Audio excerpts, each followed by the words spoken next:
Good evening and welcome to Tucker Carlson. Today, to look back for a moment, the coronavirus pandemic, that would be the virus itself and our government's response to it, turns out to have been the single most destructive event to take place in the United States in our lifetime. So destructive that it's going to be many years before we know for certain what the last 2.5 years have cost all of us. But even now, the outlines of it are clear. COVID crashed our economy, first and foremost. GDP fell by the biggest percentage since the Great Depression. 22 million Americans lost their jobs in the first 2 months of the lockdowns. Remember that? What you may not know is that at least 5 million of them never went back to work. They dropped out of the workforce apparently for good. At the same time, as fewer people were working, thanks to the profligate lunacy of our leaders, our national debt rose by nearly $10 trillion, unprecedented.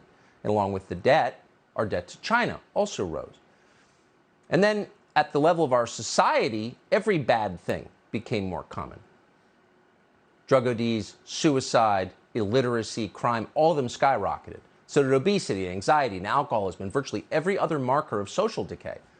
Marriages and birth rates, meanwhile, dropped. So did church attendance. We could go on, but you know what happened because you live here.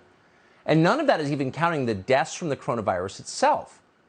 That's a topic that public health authorities have lied about so consistently that we'll likely never know what the real number is, but we can be confident the toll was in the hundreds of thousands. So on every level, COVID crushed America. Centuries-old traditions just evaporated. It's a different country and not a better one. But that doesn't mean that everybody suffered under COVID. Countless small businesses went under. That devastated our middle class. But at the same time, thanks to the lockdowns, the tech monopolies thrived. Apple, Google, Amazon all saw their market caps explode. Jeff Bezos wound up much richer than ever before, not that he needed the money. But no group benefited more from the COVID pandemic than the leaders of communist China. By April of 2021, that would be more than a year into COVID, when we were suffering here, in China, the GDP had reached the highest level ever recorded. China's economy was growing faster after the pandemic than it had been before the pandemic. And as a result of that, China will soon overtake the United States as the world's dominant economy. Soon. Now, if someone had predicted that to you 10 years ago, you would have laughed. It would have seemed ridiculous. But that was before COVID. Now it's real, and COVID made it possible. In other words, the coronavirus didn't simply change the United States. The coronavirus changed the balance of power in the world forever. So when you think of COVID that way, and that's the way the people who run governments think about it, trust us, when you think of it that way, it becomes pretty obvious that this was more than an overhyped public health emergency. In fact, it may very well have been a crime, the greatest crime in history. Was it? It's hard to think of a more important question than that. And yet our leaders seem curiously uninterested in answering it. Shortly after Joe Biden took office, he ordered the intel agencies to determine where COVID came from. And the report he got back stunned him. It was inconclusive. There are two theories, of course. One was that COVID came from a lab leak in Wuhan. The other was it came from a pangolin or some kind of animal. Here's what the intel agency said. The majority of elements within the intel community do not believe there's sufficient information to assess one to be more likely than the other. That may seem like not a big deal to you, but if you were the Democratic Party, if you'd spent a year dismissing any talk of a lab leak as a racist conspiracy theory, this was stunning. Because it suggested that actually the CIA thought it was entirely possible that the Chinese government manufactured coronavirus. So in May of last year, Joe Biden publicly, very publicly, sent that report back to the intel agencies and told them to, quote, redouble their efforts to find out where COVID came from. And he gave them a deadline of 90 days. In August, the report arrived. It was just a page and a half long, but it was more conclusive. Quote, one IC element assesses with moderate confidence that the first human infection with the SARS-CoV-2 most likely was the result of a laboratory-associated incident probably involving experimentation, animal handling, or sampling by the Wuhan Institute of Virology. End quote. Now, that should have been a running headline for months after it wasn't. It almost immediately disappeared. But think about what they're saying. A lot of people in the intel community believe this came from a lab. Not on talk radio, people who work at the CIA. And there are a lot of reasons to think they're right. State Department officials had visited that lab in Wuhan back in 2018. And according to the Washington Post, quote, they sent 2 official warnings back to Washington about inadequate safety at the lab, which was conducting risky studies on coronavirus from bats. Then it turns out one of the biggest funders of the Wuhan lab, that'd be a man called Peter Daszak, who received millions in grants from Tony Fauci, boasted about manipulating coronaviruses in a lab right before the pandemic began. Remember this? Coronaviruses are pretty good. I mean, you're a virologist, you know all this stuff, but you can manipulate them in the lab pretty easily. It's just spike protein drives a lot of what happens with the coronavirus, zoonotic risk. So you can get the sequence, you can build the protein, and we work with Ralph Barrick at UNC to do this. Insert it into a backbone of another virus, and do some work in the lab. That's an incredibly incriminating piece of tape. And yet that man, Peter Daszak, has not been hauled before a congressional committee. Has the CIA spoken to him? There's no evidence that they have. It looks to be that the experiments he was conducting, in part with American tax dollars, may have led to the destruction of the U.S. economy and millions of deaths. The Times of London reported that a virus 96% identical to the Wuhan coronavirus had been found in an abandoned copper mine in China in 2012.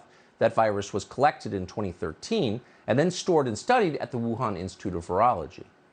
And then on this show, we spoke to a Chinese virologist who says she was at the scene, who said that COVID originated from a lab experiment.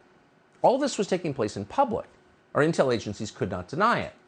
But in their report, they gave Joe Biden an out.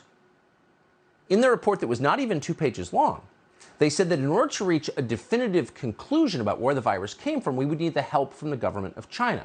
And of course, the intel agencies knew we would never get that help. Quote, China's cooperation most likely would be needed to reach a conclusive assessment of the origins of COVID-19. So if you're the Biden administration and you really wanted to know where COVID came from, that line would justify putting immense pressure on the government of China to hand over the answers so we could find out what the hell just happened. But Joe Biden didn't do that. A few months after the intel community's second report came out, a reporter asked Joe Biden, why haven't you followed up on their recommendation and pressured the government of China to answer basic questions about where COVID came from? And you may remember this, or maybe you've never seen it before. Here's Biden's response. He just smiled and walked away. 800,000 coronavirus deaths.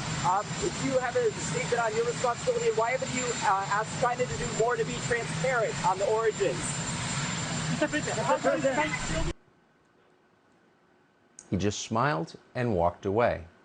And no one followed up. There was no outrage in the United States Congress.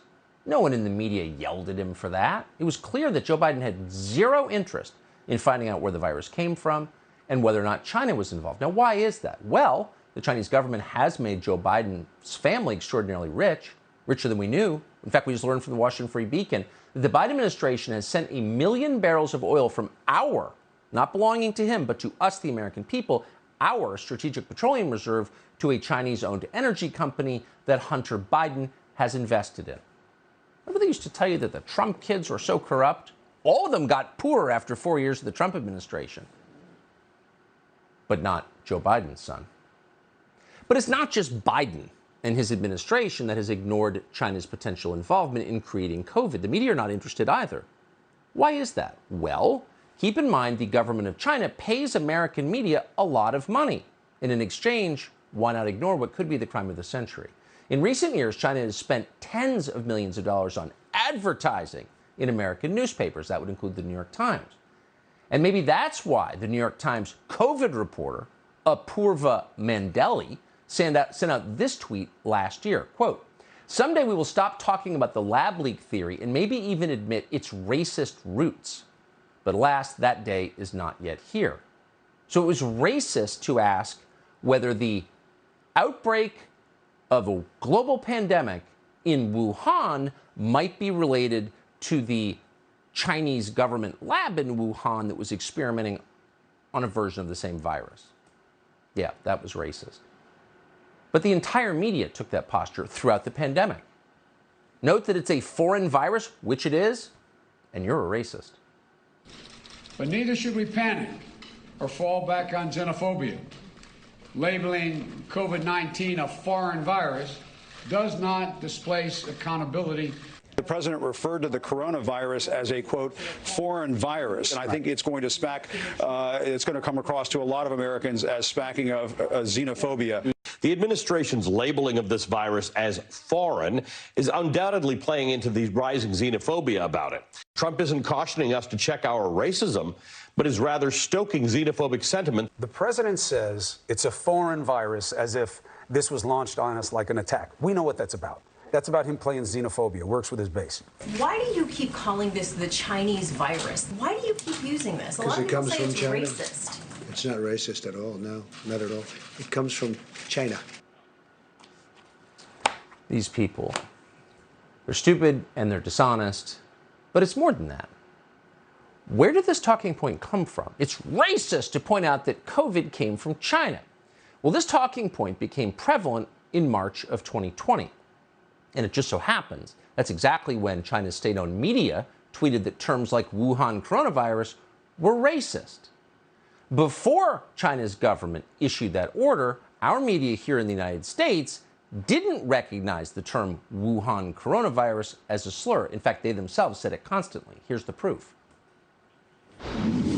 The Wuhan coronavirus has now surpassed the 2003 SARS outbreak. The first U.S. case of Chinese coronavirus was confirmed at one of her hospitals. Inside that building is the world's first lab-grown copy of the Wuhan coronavirus outside mainland China. The Chinese coronavirus death toll has jumped to at least 26 people.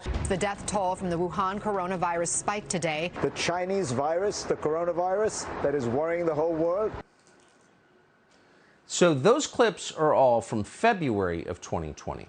Chinese media tells them that the term Chinese coronavirus, Wuhan coronavirus, those are racist terms. So the American media immediately declares that those are racist terms. They're taking their orders directly from Chinese state media. So are you surprised? You're not really interested in finding out where the COVID virus came from? But we're interested in the topic, and it turns out there's a lot of very interesting information that the intel community somehow left out of its page-and-a-half-long report. We're going to start in May of 2021. That's when Joe Biden ordered the intel community to assess this. But we're going to include information that they left out. Here it is. On May 5th of 2021, a former New York Times science reporter called Nicholas Wade wrote in the Bulletin of the Atomic Scientists a review of something called the furin cleavage site of the virus. That's something that increases the viral infectivity of human cells.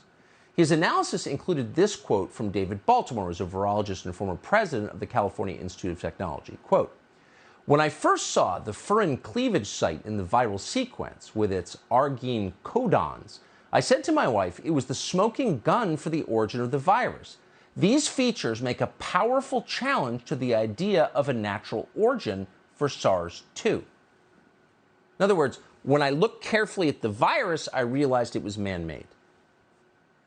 And then later in May, 18 prominent scientists published a letter in the journal Science saying a new investigation was needed because, quote, theories of accidental release from the lab and zoonotic spillover both remain viable. Now, keep in mind, this is how scientists write, but the headline is, actually, the lab leak theory might not be a theory. Now, among the people who signed that letter was Ralph Barrick. He's a virologist from the United States who works closely with Shi Zhengli. That's the infamous bat lady from the Wuhan Institute of Virology. If Ralph Barrick's name seems familiar to you, it's because that name was in many internal emails that we now have seen from inside the National Institutes of Health. Those emails came out in June of 2021. And in those emails, we learned that in the earliest days of the pandemic, researchers warned Tony Fauci that the virus appeared to come from a lab, that it wasn't natural, it was man-made.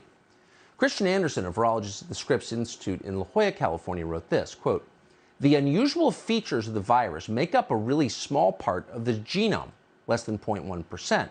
So one has to look really closely at all the sequences to see that some of the features potentially look engineered." This is at the very beginning. People who are looking through microscopes at the virus said to themselves, wait a second, someone made this. The emails also show that Tony Fauci demanded information about gain-of-function experiments from his subordinates, particularly gain-of-function experiments in Wuhan. Fauci then sent an urgent email to his deputy, a man called Hugh Auchincloss. The subject of that email is in all caps, and it was this: important, quote, Hugh, it is essential that we speak this AM. Keep your cell phone on. Read this paper as well as the email that I will forward. You will have tasks today that must be done. End quote. Fauci then attached a document to the email titled Barrick, Shi et al., Nature Medicine SARS Gain of Function.pdf. Now, keep in mind that Tony Fauci denied under oath that Ralph Barrick, a researcher in the United States, had ever conducted gain-of-function research in Wuhan. And yet here was Tony Fauci emailing his subordinates about Ralph Barrick's work with Wuhan's bat lady, who was the person conducting infamous experiments on bat coronaviruses that may have changed the global order. They may have caused this pandemic and put China ahead of the United States and therefore in charge of the world. Now, around the same time the email showed, the director of the NIH, the now completely discredited Francis Collins, was trying to bury the lab leak theory. Collins wanted his underlings to find, quote, something NIH can do to help put down this very destructive conspiracy, end quote. Now, keep in mind, Francis Collins at the very same time was running around telling everyone what a great Christian he was and doing all these interviews with the evangelical websites, telling people to listen to what Tony Fauci was saying. Believe the U.S. government. No, the lab leak theory is ridiculous. Get the vax. That was Francis Collins. Well, it turns out he was lying. But none of this made it into the Intel Agency's 1.5-page report to Joe Biden. Neither did the news that the Wuhan lab spent hundreds of millions of dollars on a new filtration system shortly after the pandemic began. Really? On September 16, 2019, nearly 3 months after the first reported cases of COVID-19 emerged, the Wuhan lab agreed to spend $606 million on a, quote, central air conditioning renovation project. $606 million. It's a lot for HVAC. So in the face of all of this evidence, which at this point is overwhelming, the World Health Organization, of all places, is demanding a new investigation into the origins of COVID. Keep in mind, WHO rigged the last investigation by making Peter Daszak the sole U.S. investigator. But officials in this country, for reasons we can't understand, are still resisting efforts to find out what was happening at the Wuhan lab, with, by the way, the support of U.S. taxpayer. Now, what's the Wuhan lab up to now? Well, it may come as a surprise to you that at the Wuhan lab, they're now working on monkeypox viruses. In fact, they're more than working on monkeypox viruses, they're assembling new monkeypox viruses. According to one study underway at this moment, quote, since MPXV infection, that'd be monkeypox, has never been associated with an outbreak in China, the viral genomic material required for a qPCR detection is unavailable. And therefore, the lab has to engage in, quote, viral DNA recombinations, creating a fragment of the virus from the ground up, which they call a, quote, fail-safe. In other words, Frankenstein crap with monkeypox. Amazing. In the face of all of this, the White House has buried any real investigation into the origins of COVID. And so this research is allowed to continue, research that could make COVID look like nothing. No one's saying anything about this.